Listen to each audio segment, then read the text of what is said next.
Tentunya kita paham di antara banyak uraian dan alasan kenapa penting membicarakan tentang setan di dalam prahara rumah tangga kita.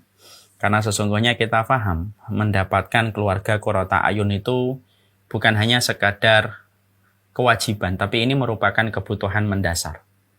Karena sesungguhnya kita paham bahwasanya setiap manusia itu merasakan kebahagiaan itu salah satunya kebahagiaan yang paling dirasakan itu ketika bersama dengan keluarganya. Dan ini bukan sekedar kewajiban. Menjaga kualitas keluarga kita supaya keluarga kita menjadi qurrata a'yun itu bukan hanya sekedar kewajiban saya sebagai suami dan kewajiban istri, kewajiban wanita sebagai istri. Tapi ini merupakan sebuah kebutuhan mendasar. Karena kualitas kehidupan kita berbanding lurus dengan kualitas keluarga kita ketika kita bersama dengan anak, istri, suami kita di dalam sebuah lingkup yang bernama dengan keluarga. Makanya ini yang mulai menjadikan kita harus paham kan bagaimana ilmunya dan bagaimana referensinya. Karena akan menjadi lucu kalau ada seorang yang mereka berkeluarga tetapi justru terputus referensi mereka tentang masalah keluarga. Dan inilah yang menjadi sebab banyak perkara prahara dalam kehidupan rumah tangga.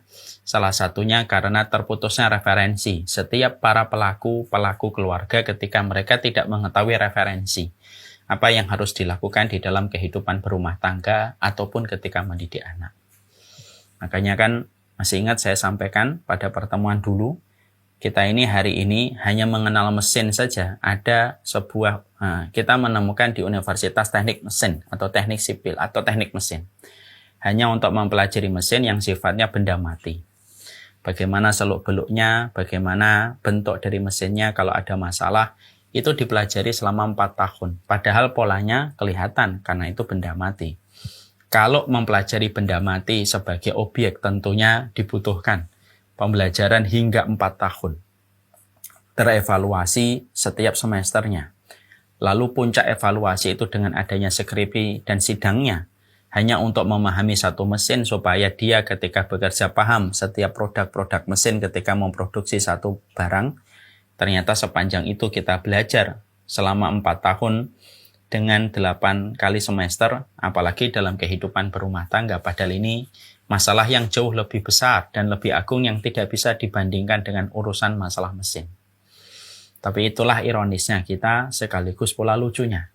Kita memaklumi orang belajar teknik mesin selama 4 tahun tapi kita justru tidak bisa memahami alur bagaimana kita harusnya mempersiapkan referensi di dalam pernikahan kita. Seakan-akan pernikahan itu hanya bisa selesai dengan urusan rumah yang dibeli, mobil yang dibeli, nafkah yang diberikan, lalu itu selesai. Padahal tidak akan selesai karena sesungguhnya ini masalah besar. Makanya masalah keluarga itu masalah yang selalu detail dibicarakan di dalam kehidupan iman. Makanya kita menjumpai dalam Al-Quran, dalam hadis. Quran itu surat An-Nur membahas banyak tentang keluarga. Surat An-Nisa membahas banyak tentang keluarga. Hadis itu banyak juga membahas tentang masalah keluarga. Kenapa? Karena ini masalah besar, bukan masalah kecil. Keluarga itu bukan hanya urusan biologis, tapi berkeluarga itu masalah urusan besar yang menjadi kebutuhan mendasar dalam kehidupan kita. Makanya kenikmatan surga pun sangat terkait dengan masalah keluarga kan. Kenikmatan di surga itu sudah sering saya sampaikan, kenikmatan di surga itu yang pertama, bertemu dengan wajahnya Allah. Yang kedua, bercengkerama dengan para nabi dan para rasul. Dan yang ketiga adalah ketika berjumpa kembali dengan keluarga. Untuk menunjukkan betapa besarnya arti keluarga dalam kehidupan iman. Makanya membicarakan keluarga itu bukan membicarakan masalah remeh-temeh, tapi membicarakan masalah yang besar.